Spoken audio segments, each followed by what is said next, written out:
आज हम लोग पढ़ने वाले हैं यूनिट डिजिट, इकाई का अंक। इकाई का अंक कि ये यूनिट डिजिट क्या है। तो सब लोग ध्यान से देखेंगे। किसी भी संख्या को जब हम पढ़ते हैं तो उसे पढ़ने का एक तरीका होता है। जैसे एज एग्जाम्पल, अगर मान लीजिए मैंने लिख दिया 2 4 6 8, इसे आप पढ़ेंगे 2468। आपने कैसे पढ़ा? तो आप बेसिक नियम ये है कि आप इसे कहते हैं इकाई का अंक।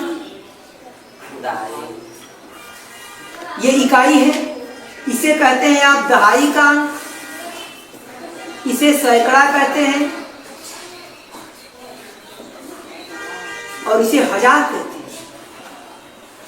तब आप पढ़ते हैं कि 2400, सैकड़ा मतलब 100, 2468। इस प्रकार से आप पढ़ते हैं। मतलब कि हमें संख्याओं को पढ़ने के लिए इकाई, दहाई, सैकड़ा, हजार, इन सब चीजों की जानकारी होनी चाहिए।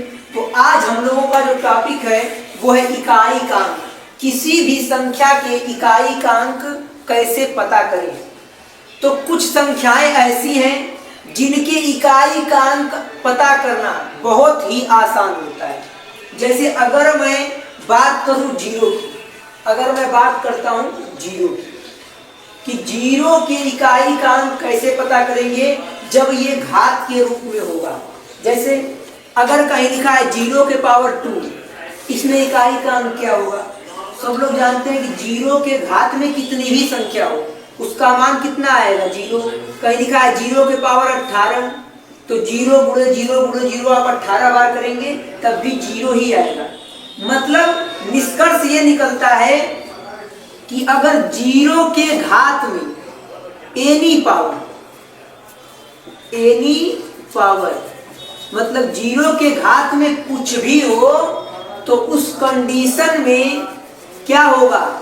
जो भी इकाई का अंक आएगा, जो भी संख्या आएगी इकाई में, वो 0 ही आएगी। ऐसी एक संख्या और है, अगर मैं कहूं 1 के पावर 5, तो इसका मतलब होगा 1 गुणे 1 गुणे 1 गुणे 1 5 बार। तो 1 के पावर 5, 1 का गुणा आप 5 बार कीजिए चाहे 50 बार कीजिए, 1 ही आएगा। मतलब कि 1 भी एक ऐसी संख्या है जो 1 है, इसके पावर कुछ भी, एनी पावर, इसकी जो वैल्यू आएगी, इसका जो मान आएगा वो 1 ही आने वाला है। अगर मैं बात करूं 5 कि 5 के पावर में कुछ भी हो तो उसके भी जो इकाई का अंक आएगा, जो यूनिट डिजिट आएगी, वो हमेशा 5 आएगी। 5 के घात में कोई भी पावर हो, एनी पावर, एनी पावर, इकाई का अंक जो होगा वो कितना होगा? 5। 6 के घात में कुछ भी हो, 6 एनी पावर, कोई भी घात हो, इसके जो इकाई का अंक आएगा वो 6। ये सब के सब क्या है? ये सब के सब है इकाई के अंक, इकाई का अंक। जैसे कहीं लिखा है 6 के पावर 2 में इकाई का अंक क्या होगा? इकाई का अंक बताने के लिए आपको 6 का गुणा करना होगा 2 बार, 6 6 के 36। इकाई का अंक कितना आया? 6। और अगर आप इस रूल को जानते हैं तो आप डायरेक्टली समझ जाएंगे कि संख्या 6 के घात में कुछ भी हो उसमें इकाई का अंक 6 ही आता है। तो उससे क्या होगा? आपके समय की बचत होगी। जैसे अगर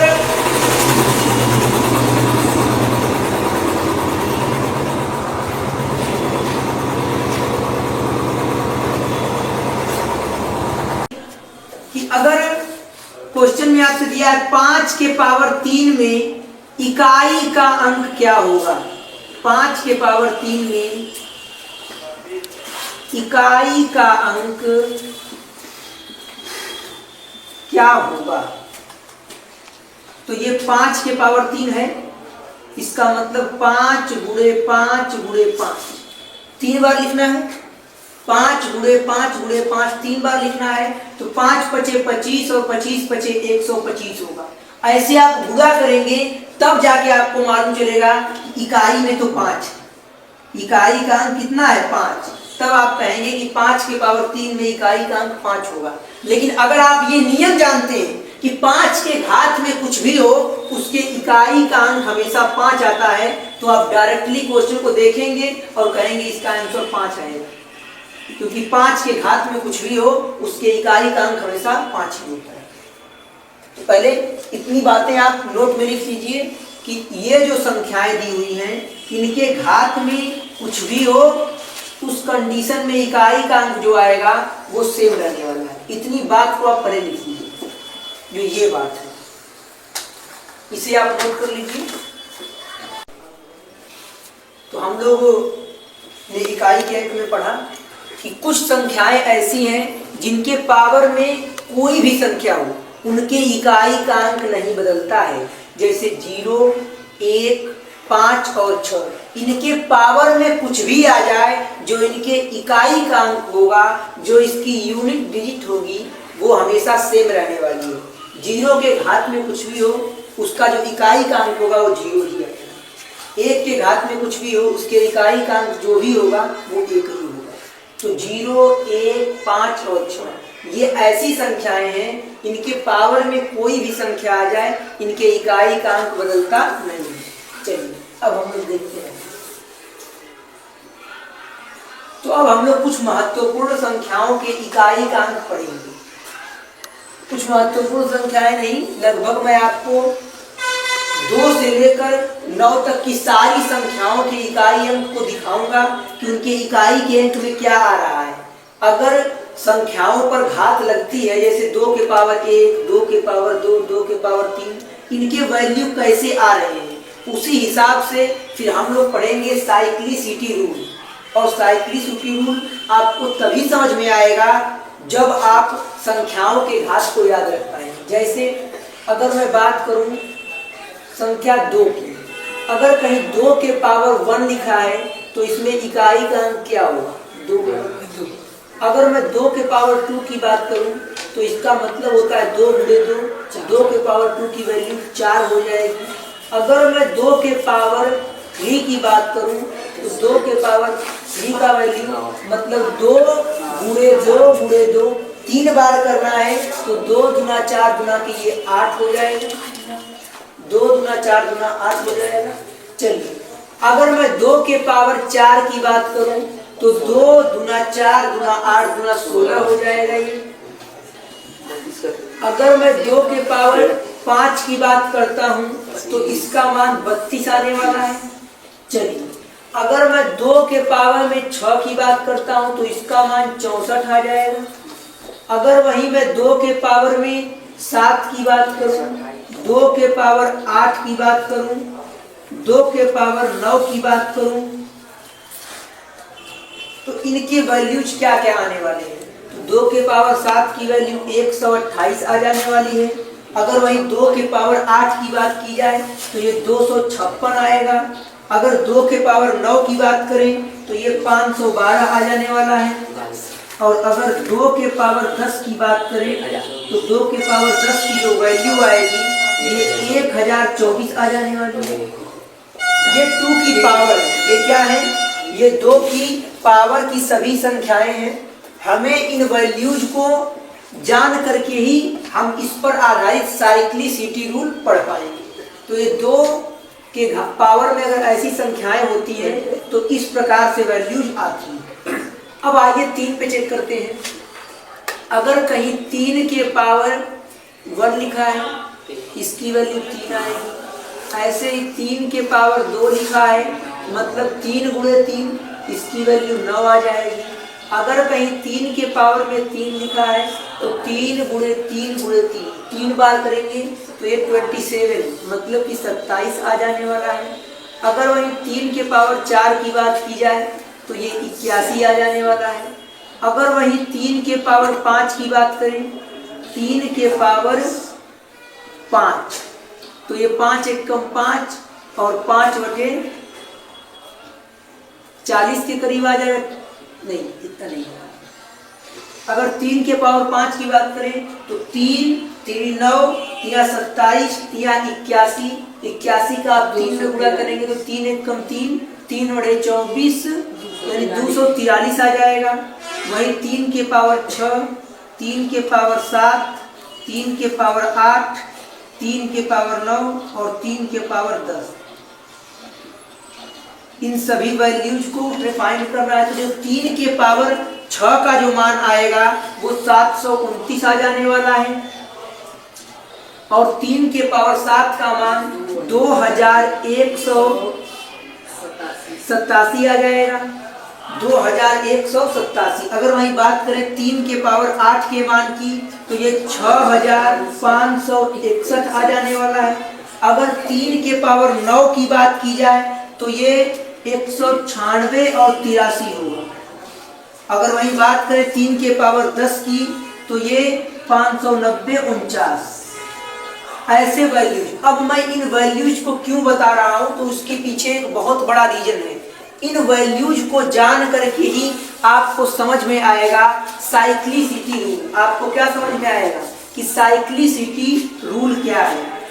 अब वहीं मैं 4 की वैल्यूज की बात करता हूं तो आप देखेंगे 4 के पावर 1, 4 के पावर 2, 4 के पावर 3, 4 के पावर 4, 4 के पावर 5, 4 के पावर 6, 4 के पावर 7, 4 के पावर 8 और 4 के पावर 9 और ये 4 के पावर 10।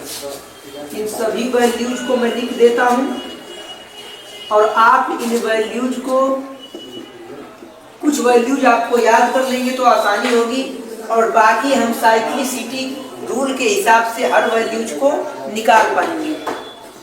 तो ये 4 के पावर 1 का मान 4 हो जाएगा, 4 के पावर 2 का मान होगा 16, 4 के पावर 3 का मान होगा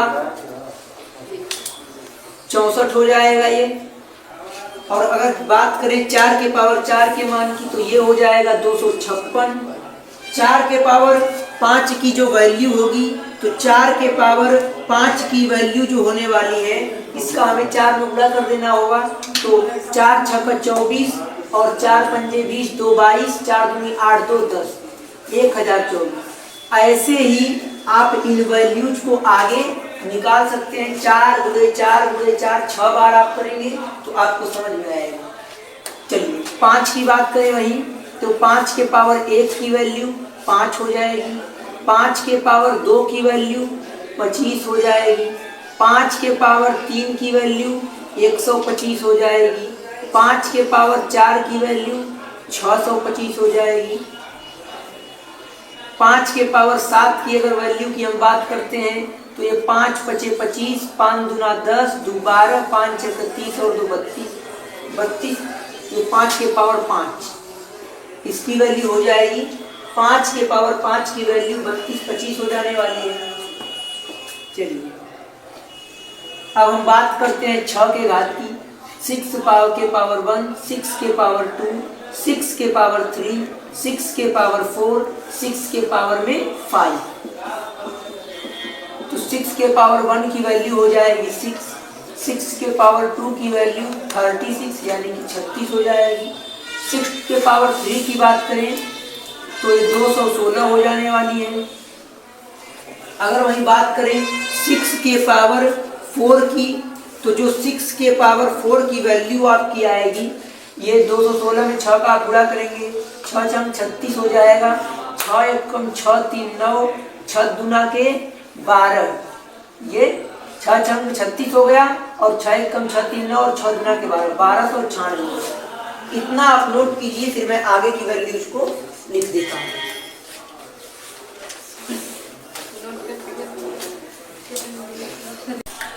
तो ये संख्याओं के पावर आपके सामने लिखी हो, जैसे 2 के पावर 1 की वैल्यू, 2 के पावर 2 की वैल्यू, 3 के पावर 1 की वैल्यू, 3 के पावर 2 की वैल्यू।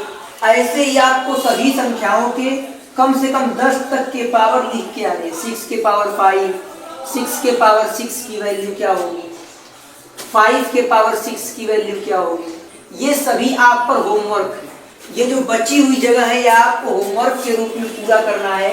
अब अगर हम बात करें फिलहाल कि इन संख्याओं के घात में दिए, जैसे अगर मान लीजिए कहीं लिखा हुआ है 7 के पावर में 672, 7 के पावर में 672 में इकाई का अंक क्या होगा, में इकाई अंक क्या होगा। अगर कहीं ऐसा लिखा हुआ है कि 7 के पावर 672 में इकाई का अंक क्या होगा, क्वेश्चन मार्क, तो आप ऐसे क्वेश्चन को सॉल्व कैसे करेंगे।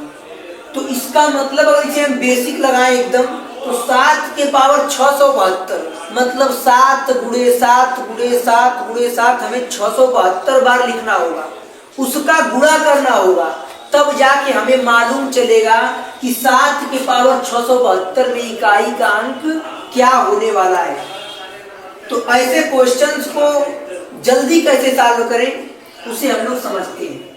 तो जैसे आप कुछ बात क्लियर कर पा रहे हैं, जैसे इन्हीं घातांक में आप ध्यान से देखिए तो जो 4 है, क्या है 4,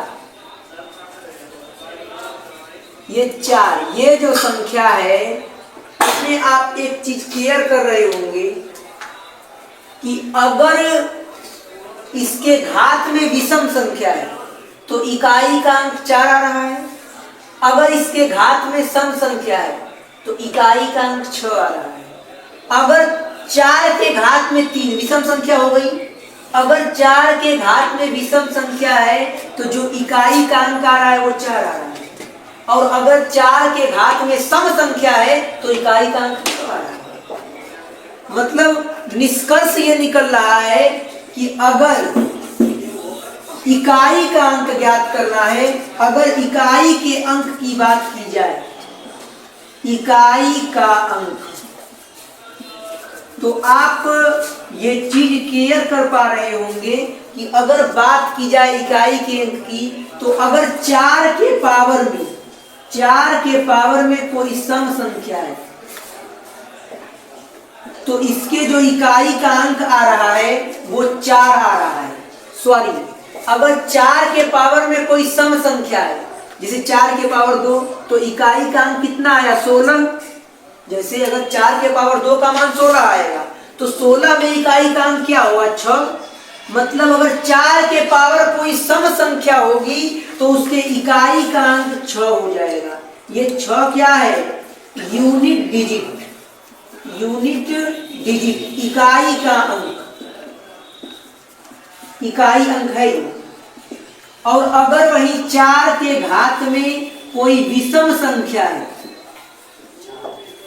अगर 4 के घात में विषम संख्या है तो जो इकाई का अंक आएगा वो 4 आएगा। जैसे अगर मान लीजिए क्वेश्चन आपको लिखा होता है, मैं क्वेश्चन यहां लिख देता हूं, सब लोग ध्यान से सुनेंगे एकदम। अगर कहीं लिखा है 4 के पावर में 672, अगर कहीं 4 के पावर में 672 लिखा हुआ है, उस कंडीशन में हमें इकाई का अंक बताना है, हमें यूनिट डिजिट का मान बताना है। तो हम देखेंगे 4 के पावर जो संख्या लिखी है वो सम है कि विषम। तो 672 ऐसी संख्या जो 2 से कट जाती है उसे सम संख्या कहते हैं। तो 672 जो आपका है ये आपका एक सम संख्या है। तो अगर इसे हम अपने नियम से सॉल्व करें तो मतलब कि 4 गुणे 4 गुणे 4 गुणे 4 कितना बार लिखना होगा, 672 बार लिखना होगा। उसका हम गुणा करेंगे तो कोई भी संख्या आएगी तो उसके इकाई का अंक हम लिखेंगे तो वो हमारा आंसर होगा। क्या इतना गुणा आप कर पाएंगे 4 का 672 बार? नहीं कर पाएंगे। तो हमें ऐसे सॉल्यूशन तक पहुंचना है जिससे हम कम टाइम में इसका मान बता सकें। तो देखिए मैंने अभी आपको बताया, हम लोगों ने निष्कर्ष निकाला है। क्या निष्कर्ष निकाला है कि 4 के पावर में अगर विषम संख्या है तो इकाई का अंक 4 आएगा, अगर 4 के पावर सम संख्या है तो इकाई का अंक 6 आएगा। आप देख लीजिए 4 के पावर विषम, इकाई का अंक 4, 4 के पावर 3 विषम संख्या, इकाई का अंक 4 आया, 4 के पावर 5 विषम संख्या, इकाई का अंक 4 आया। अगर वही सम संख्याओं की बात करें तो 4 के पावर 2 सम संख्या, इकाई का अंक 6 आया, 4 के पावर सम संख्या तो इकाई का अंक 6 आया। तो अगर 4 के पावर 672 लिखा है तो हमें इतना गुणा करने की जरूरत नहीं है, बल्कि हम डायरेक्टली कर सकते हैं। कैसे? हम लिखेंगे 4 के पावर 672, 672 एक सम संख्या है, तो जब 4 के पावर में कोई सम संख्या होती है तो उसके इकाई का अंक 6 आता है, मतलब इसका भी आंसर कितना आएगा? 6 आएगा। अगर मैं बात करूं 4 के पावर में 373 लिखा है तो इसमें इकाई का अंक क्या होगा? तो 4 के पावर 373 में इकाई का अंक 4 हो जाएगा। 4 क्यों होगा? क्योंकि जो 4 के घात में लिखी हुई संख्या है वो एक विषम संख्या है। तो ऐसी स्थिति में जब 4 के पावर कोई विषम संख्या हो तो इकाई का अंक 4 होता है। ऐसे डायरेक्टली आप क्वेश्चन को कर पाएंगे। तो एज अ होमवर्क आप 5 के पावर 6, 5 के पावर 7, ऐसे 5 के पावर 10 तक की वैल्यू लिख के लाएंगे। 5, 6, 7, 8 इनकी वैल्यू आपको पूरा 10 तक लिख के लाना है। कल हम लोग और आगे इसके पढ़ेंगे। More than effort,